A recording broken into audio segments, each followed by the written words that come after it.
Hi guys, and welcome back to the Girly Girl Bookworm. So today I have the last 5 books wrap up, aka the last 4 plus my 24-hour readathon, so it's a little bit over 5, but I figured you would not mind. Today is the last day of school for my kids anyways. I still go until the 29th, but at least it's the last day with students, so I'm really pumped. We tie-dyed shirts the other day. If you saw my vlog, I talked about buying tie-dye stuff. Mine didn't come out very good. I tried to make a Mickey Mouse in the middle and it didn't really work, but I'm excited nonetheless. It's the last day with kids, but it feels like a weekend. It's a Wednesday and it feels like a weekend, which is kind of pure torture, but I'm excited. It's a half day.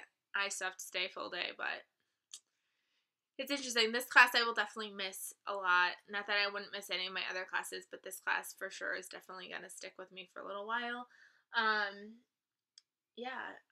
So let's get started with the books. I feel like I have to, not that I have anything like weird to say about this one, but I feel weird because the last wrap up I did, I definitely lost a lot of subscribers after it. It made me really uncomfortable with wrap ups, which is probably why I've been avoiding this wrap up. I said some stuff about cheating in that one, and I said some stuff about, well, I don't even know, I wouldn't even find it offensive, but I could not think of the correct LGB. Oh my god! Now I'm gonna get LB. Oh my goodness! I could say this whenever I'm not physically thinking about it. LGBTQA plus community. I could not think of the right. I don't know. Now I'm gonna like lose all my subscribers again. I could not think of the right label or association for this person, and I don't know if that is what made me lose subscribers or if the cheating thing made me lose subscribers, but like I lost at least like 10 subscribers after I posted that video, and it just like broke my heart because I feel like by voicing an opinion or not being 100% knowledgeable, like I took it upon myself to say like I'm not going to offend anybody by like misusing terminology. And then the cheating side of it, like, that was just a simple opinion. And I feel like BookTube is such a weird place where, like, we make our videos based off of opinions all the time. Like, it's such a subjective, like, personal subjective thing.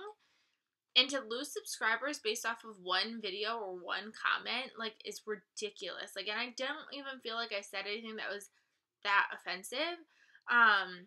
Just talked about how I didn't really necessarily love cheating in books because I'm a newlywed and I feel like I still want to see good relationships. And I even said like I'm not naive to the point where I know that cheating doesn't exist in our world, but like I don't know. I feel really bad because I must have said something that really bothered people, but it just like also bothered me that like after one opinion you're just gonna leave. To each their own.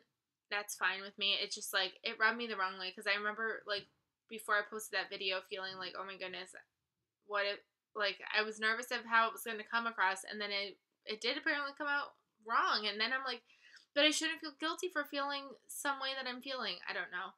So I think that's why it's been so long since I filmed these wrap ups, because I got really nervous for like sharing opinions because I lost subscribers for what I felt like was no real reason. But whenever the people that are here are the people that clearly care about me and want to be here. So if they don't want to be here, then that's fine too.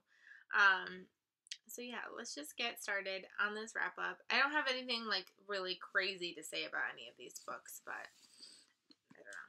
So the 2 books that I read in my weekend vlog were The Dark Lake by Sarah Bailey, which is an adult thriller novel. I found this book to be really intriguing. It was very slow, so if you're in the mood for like a thriller, like Catch Me on Every Corner, like you're not going to get that with this one. It's definitely a very slow-paced book. I've seen other people tell me too that they had a hard time with this one as well. The very first 80 pages I had a really hard time getting through, but once I got through that and finally got used to the slowness, it was definitely pretty good. I definitely predicted the ending. This follows this town where there is a teacher who turns up dead and murdered. and it really follows the like investigator on the case. She actually went to school with this girl, and it follows like the past and the present of what's going on with this detective. It is a series. There is a sequel coming out, and it seems like it's just going to be contemporary, almost kind of like the Robert Galbraith series, where like it follows the detective amongst all these different cases. She's got a lot going on in her life that it also follows, so it's not only just following this case, but it's following her life as well. Again, it was enjoyable, just really slow, so know that going into it. Don't expect an intense thriller, because you're not going to get that with this book. This is The Complication by Suzanne Young. This is the 6th and I think the final book in the whole program series. I did enjoy this book. I think I gave it 4 stars. I didn't feel like I loved this one as much as I loved other ones in the past. Like normally by the end I'm like so addicted and I need to know what's happening. This one I didn't necessarily like feel that way for. I didn't love these characters as much as I've loved other characters in the series, but it was definitely enjoyable. I really liked seeing it come full circle. You got to see a lot of past characters either referenced or actually make an appearance, which was really cool. So overall, I really enjoyed this series. I would definitely recommend it. I'm glad to see it kind of done, because I felt like it was definitely a dragged out series that I've been reading forever. But I mean, granted, it is a 6-book series, so I guess that would make sense that it would take forever, but I really enjoyed this, so definitely check this out if that's something that you're interested in. I don't want to spoil too much because it is the 6th book in a series, but if you've had any thoughts about picking up the program, I definitely would recommend you pick it up. Then I picked up Love and Luck by Jenna Evans Welch. It's kind of a series, but not really. The Love and Gelato book came out, and this follows one of her friends, so it kind of can be seen as a companion series. I really enjoyed the Love and Gelato, and I enjoyed this one to an extent.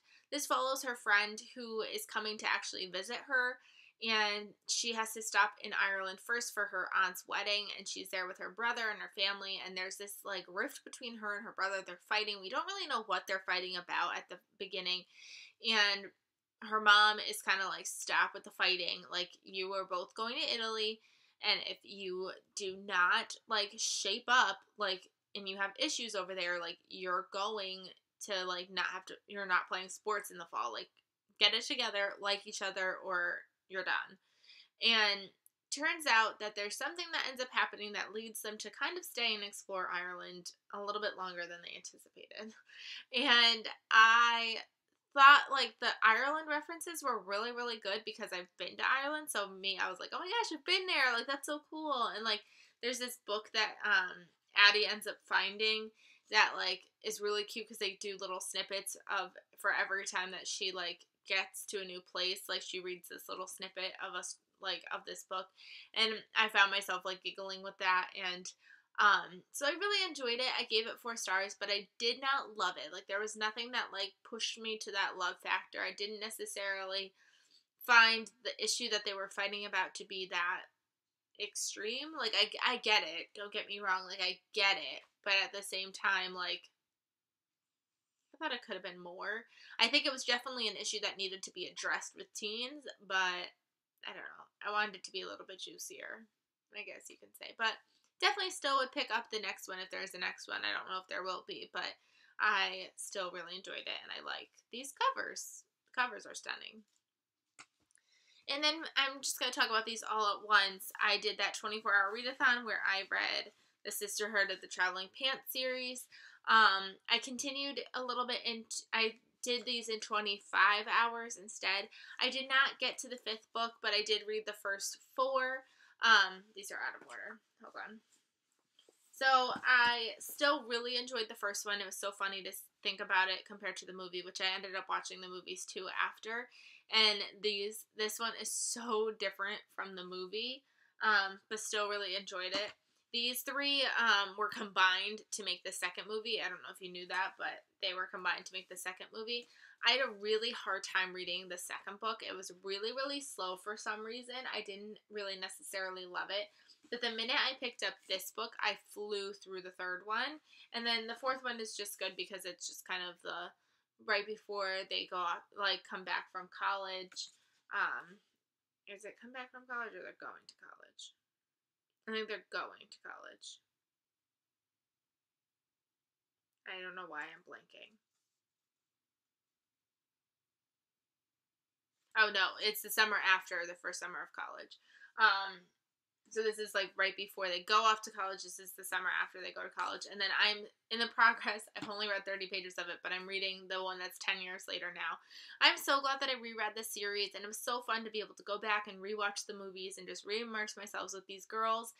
It was fun, and I'm glad that I was able to do it in like a one weekend where I was able to just get through them and feel like I didn't waste all this time that I could have been reading other books that I haven't discovered yet. So it was really nice to go back and rediscover those books and read them almost like it was for the first time all over again.